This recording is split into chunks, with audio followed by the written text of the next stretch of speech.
కాషాయ సైనికులందరికీ రాష్ట్ర వ్యాపితంగా ఈ కార్యక్రమాన్ని వీక్షిస్తున్నటువంటి ప్రజలందరికీ కూడా నేను పేరు పేరున విజ్ఞప్తి చేస్తా ఉన్నా.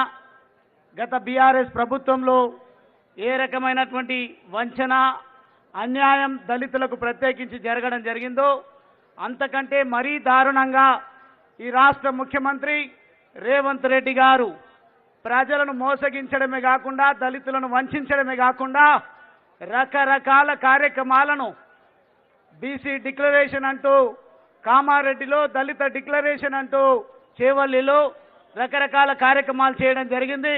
కానీ నేటి వరకు ఏ ఒక్క హామీని కూడా నెరవేర్చకుండా ప్రజాధనాన్ని దుర్వినియోగం చేస్తూ రాష్ట్ర వ్యాపితంగా జరుగుతున్నటువంటి స్థానిక సంస్థల ఎన్నికల్లో తన పార్టీ ఉనికిని కాపాడుకోవడం కోసం మున్సిపాలిటీలలో అదేవిధంగా కార్పొరేషన్లలో సమావేశాలు సభలు నిర్వహిస్తా ఉన్నారు. దమ్ముంటే రేవంత్ రెడ్డి గారు సమాధానం చెప్పాలి. ఏ ఎండగా గొడుగు పట్టే నైజం కలిగినటువంటి నాయకుడు రాష్ట్రానికి ముఖ్యమంత్రి ఉండడం అనేది చాలా దౌర్భాగ్యంగా భావించాల్సినటువంటి అవసరం ఉంది. ఈరోజు ఎక్కడికి వెళ్తే అక్కడ మాదిగల దగ్గరికి వస్తే నేను మాదిగ బిడ్డను అని చెప్పేసి మాట్లాడతారు. రైతుల దగ్గరికి వస్తే రైతుల దగ్గర ఇంకో వేషం వేస్తారు. మళ్ళీ ధనికుల దగ్గరికి వెళ్తే నాకు పేదరికం అంటేనే తెలియదు, ఎప్పుడు ఆకాశంలోనే విహరిస్తా అన్నట్టుగా మాట్లాడతారు. మా నాన్న పోలీస్ పటేల్, మా తాత ఇంకో పోలీస్ పటేల్ అని చెప్పేసి మాట్లాడతారు.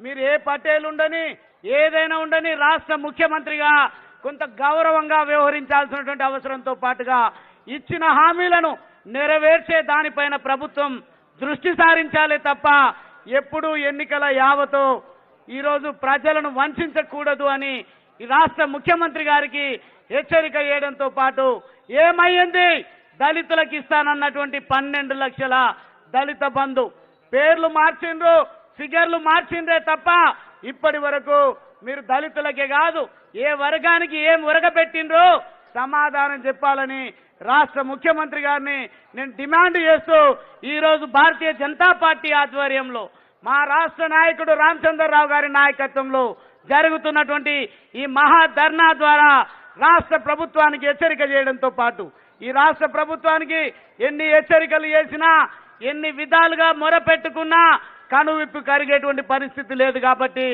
పోరాటాలే ఏకైక మార్గంగా ఎంచుకొని భారతీయ జనతా పార్టీ ఈ ప్రయాణాన్ని మొదలు పెడుతుంది. కాబట్టి ఖచ్చితంగా ఈ ప్రభుత్వం మెడలు వంచడంతో పాటు భవిష్యత్తులో నిజమైనటువంటి పాలన రాష్ట్ర ప్రజలకు అందాలంటే నరేంద్ర మోడీ గారి అడుగు జాడల్లో ఈ రాష్ట్ర ప్రజానికం నడిచే విధంగా నిరసన కార్యక్రమాలకు రూపకల్పన చేసి భవిష్యత్తులో ఈ తెలంగాణ అసెంబ్లీ పైన కాషాయ జెండా ఎగిరితే తప్ప ప్రజలకిచ్చే హామీలను నెరవేర్చే పరిస్థితి లేదు అనేది ఈ మహాధర్నా ద్వారా ప్రజానికానికి తెలియజేస్తూ మరొక్కసారి రాష్ట్ర ముఖ్యమంత్రి కళ్ళు తెరవాలని నేను విజ్ఞప్తి చేస్తా ఉన్నా.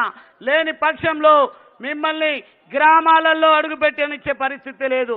అందుకే నేను ఈ మధ్యకాలంలో భారతీయ జనతా పార్టీ రాష్ట్ర కార్యాలయంలో నేను సమావేశం పెట్టడం జరిగింది. ఆ సమావేశంలో ప్రత్యేకించి ఒకే ఉదాహరణ నేను ఇవ్వడం జరిగింది. మీరు దళితుల ఆదరణ కోల్పోయినరు, ఆదివాసీల ఆదరణ కోల్పోయినరు, అదేవిధంగా బంజారా బడుగు బలహీన వర్గాల రైతుల ఆదరణ కోల్పోయినరు. కాబట్టి ఒకటే ఉదాహరణ నేను ఇవ్వడం జరిగింది. మీరు నల్లమల్ల బిడ్డ అని పదే పదే చెప్తా ఉన్నారు కదా, దమ్ముంటే నల్లమల్లలో జరుగుతున్నటువంటి స్థానిక సంస్థల ఎన్నికల్లో పోటీ చేసి చూడండి అంటే పోటీ చేయలేకపోయింది కాంగ్రెస్ పార్టీ. ఈరోజు భారతీయ జనతా పార్టీ నల్లమల్ల గడ్డన ఈ కాషాయ జెండా స్థానిక సంస్థల్లో ఎగరవేసింది.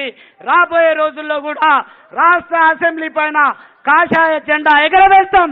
నరేంద్ర మోడీ గారి నాయకత్వమే దేశానికి శ్రీరామ రక్షగా దేశ ప్రజలు ఏ రకంగా అయితే భావిస్తా ఉన్నారు రాష్ట్ర ప్రజానికానికి అందరూ కూడా తెలియజేసి నిజమైనటువంటి స్వేచ్ఛ స్వాతంత్ర్యాన్ని ఈ రాష్ట్ర ప్రజలకు అందించేటువంటి ప్రయత్నం భారతీయ జనతా పార్టీ చేస్తుందని ఈ మహాధర్నా ద్వారా తెలియజేస్తూ ఈ అవకాశం ఇచ్చినటువంటి అధ్యక్షులకు రాష్ట్ర పార్టీకి ప్రత్యేకమైనటువంటి ధన్యవాదాలు తెలియజేస్తూ నేను సెలవు తీసుకుంటా ఉన్నాను. మన జాతీయ ఉపాధ్యక్షురాలు గౌరవనీయులు